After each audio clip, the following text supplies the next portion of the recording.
MasterCard applies their technology, products, and services to help create a world where everyone, everywhere has equal access to opportunity. I'm always talking about financial empowerment and sharing the stories of our community, which is why Way Up has collaborated with MasterCard to share how MasterCard's financial tools and resources support communities around the United States. To learn more about how MasterCard's In Solidarity initiative is committed to helping narrow the wealth and opportunity gap, visit mastercard.com/solidarity.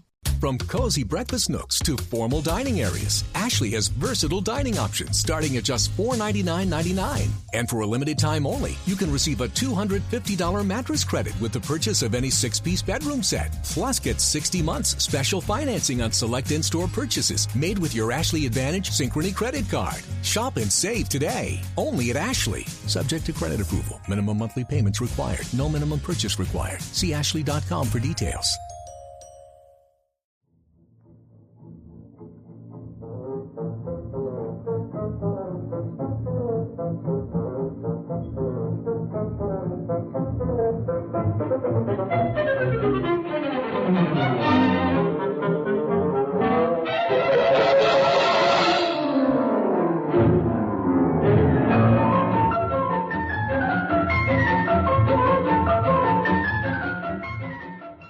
Welcome to the Great Detectives of Old Time Radio. From Boise, Idaho, this is your host, Adam Graham. If you have a comment, email it to me, box13@greatdetectives.net. Follow us on Twitter at Radio Detectives, and check us out on Instagram, instagram.com/greatdetectives.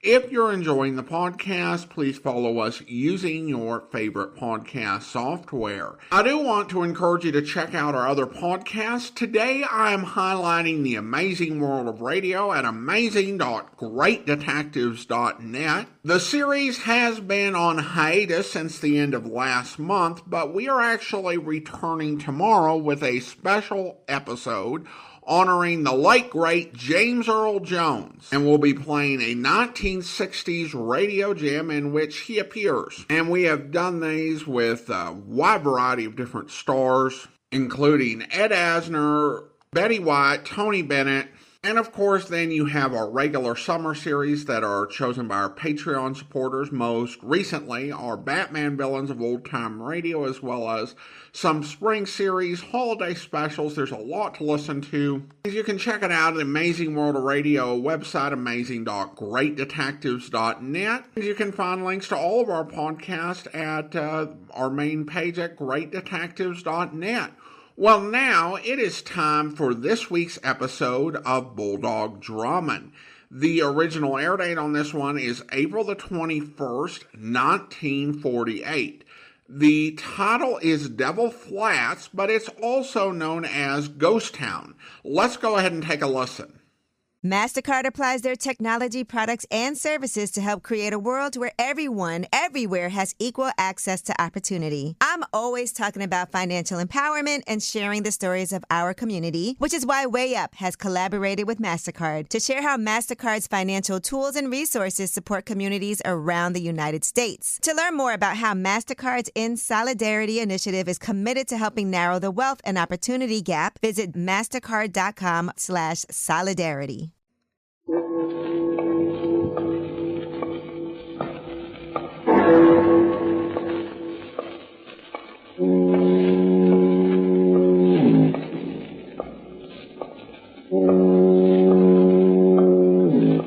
Out of the fog, out of the night, and into his American adventures comes Bulldog Drummond.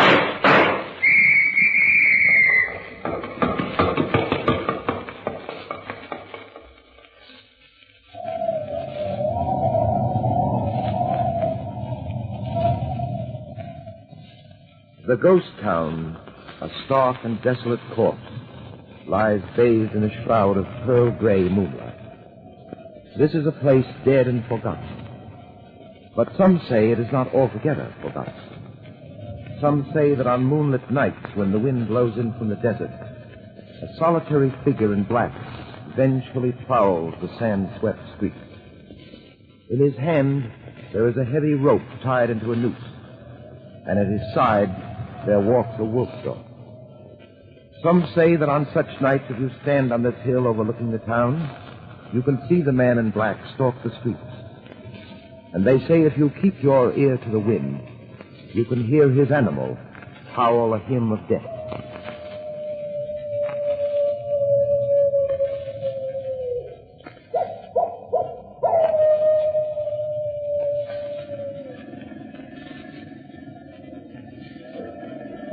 Young feller, as soon as we get over this here ridge, you'll get your look, see, at Devil Flats. Well, they told me back in Purple Creek you know quite a bit about that ghost town, Zach. No, plenty.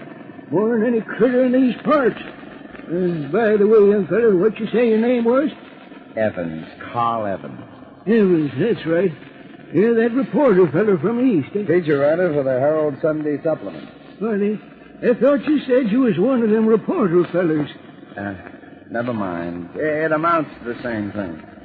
Now, we were talking about Devil Flats. Just what do you know about this ghost town? What do I know about it? You joking, young feller? I know just about every darn tootin' thing to do. Yes, sir. Lived there myself back in the old prospecting days. Well, as I explained to you, I'm out here to do an article about the legend. Legend? I don't get you. Well, that fairy tale about the ghost of Devil Flats. What you say your name was, young feller? Evans. Carl Evans. Now, you looky here, Mr. Evans. That ain't no fairy tale, no siree. Oh, you believe it too, huh? Seeing's believing, ain't it, young feller? You going to tell me you saw the black ghost walking the deserted streets in the moonlight? Yep, I sure did, with my own two eyes. It was Red Moran, just like I told them other reporter fellers that come along this way. I don't forget that day back in '83 when they strung Red up in front of the old Nugget Saloon. Red stands right up there with that noose around his leathery neck, and he yells, "I'll get you! I'll come back, so help me! I'll come back and string you all up!" So, Red Moran has come back from the dead. Just like he said he would. And that crazy half-wolf dog of his comes back with him. Oh, there she is, young feller. There's Devil Flats just ahead yonder. So that's where Red Moran's ghost and the wolf dog was.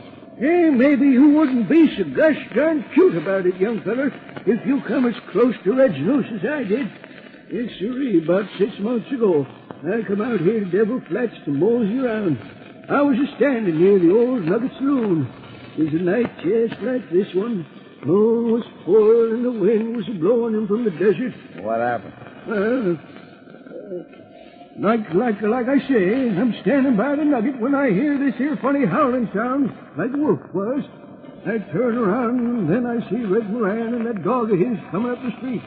I start to run, young feller, and all the time Red and the dog is gaining and gaining, and Red is throwing that noose out at me like a rattler's tongue. I get to my car just in time and scoot out of Devil Flats as fast as a Texas Jack. Let's go. Yeah, made my blood freeze, that's what it did. Well, sure, here we are. Oh, come on, I want you to show me around. Oh, not me, young feller. I ain't getting out of this car. All right, then. You wait here while I... What's that? There it is. Red's dog.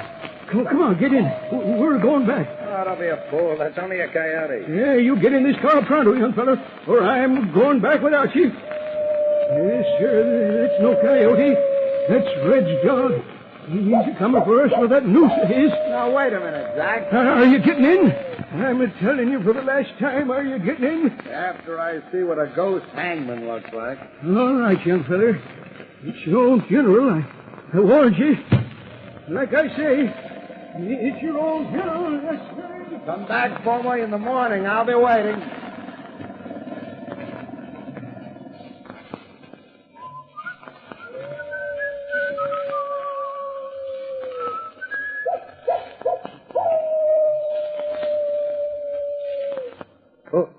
Who's there? Who is that there? Who are you?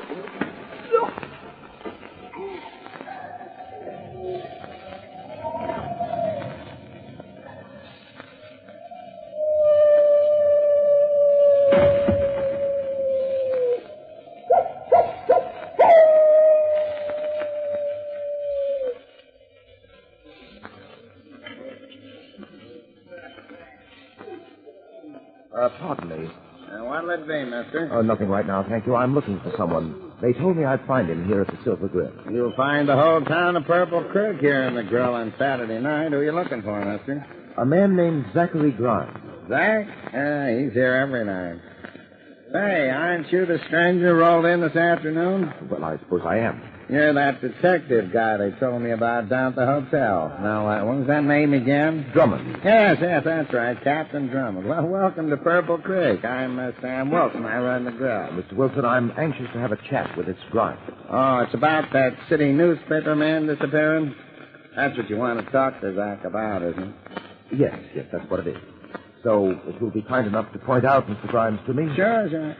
He's in the back there at the last table over there in the corner. Thank you. But you ain't going to get much talking out of Zach. Not in the condition he's in. Well, the table in the corner. Thank you very much, Mr. Wilson. Well, is Grimes here, sir? Yes, Denny, it's that table in the rear. Good. Now we can begin to swing into action. Mr. Grimes? Huh? What? My name is Drummond. Fighting Zach Grimes, he used to call me. Sit down, gents. Grimes, I want to talk to you. Talk? About Carl Evans. Evans. He was a nice young fella, but he wouldn't listen to old Zach, so Red Moran got him. The same ridiculous story, Captain Drummond. Grimes, I promised Carl Evans' wife I'd do everything possible to find out what happened to her husband. That's why I've come to you first. I'll tell you what happened to that young fella. Red Moran got him. That's what happened. Red Moran got him out of Devil Flats. You were the last one to see Carl Evans before he disappeared. I warned him, but that young fellow wouldn't listen. Yes, we read the report of your version of the affair. When you returned to Devil Flats the next morning, Evans was gone. There wasn't a trace of him. Grimes, I understand you run sightseers out to Devil Flats. So, just as soon as we get you feeling a bit better, you're taking Denny and me out there to find out just what happened to Carl Evans. And I sincerely hope that your ghostly friend is on hand. I'm rather looking forward to meeting Red Moran. Come on, Denny, let's get him out of here.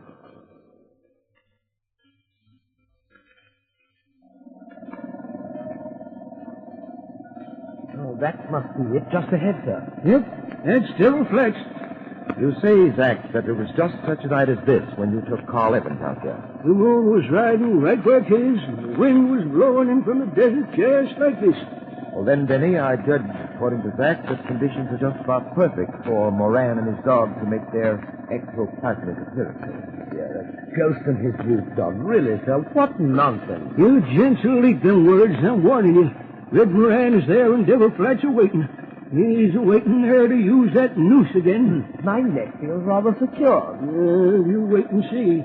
You wait and see if Zach Grimes ain't a-telling the gospel truth. Why are we stopping here? Well, this is where that young fellow Evans got out. Oh.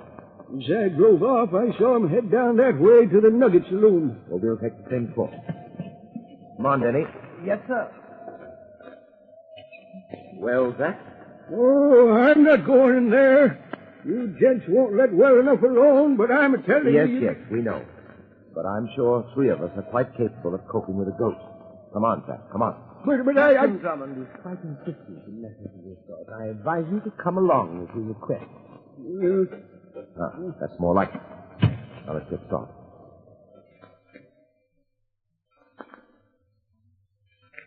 The Nugget Saloon is down this street? Yes, sirree. The Nugget's at the corner there. The signs are hanging out front.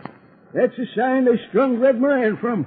It was back in 83. Moran jumped the claim. That's what they strung him up for. Now he's come back just like he said he would.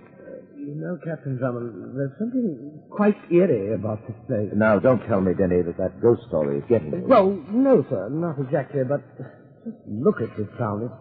It's like a graveyard. You must admit, sir, if there were such things as ghosts, this would be an appropriate habitat for them. Denny, I really think you're starting to eat the words you spoke a while back in the car. I warned you. Well, to be frank, sir, I do feel a bit choked up. I'll be glad when we start back for Purple Creek.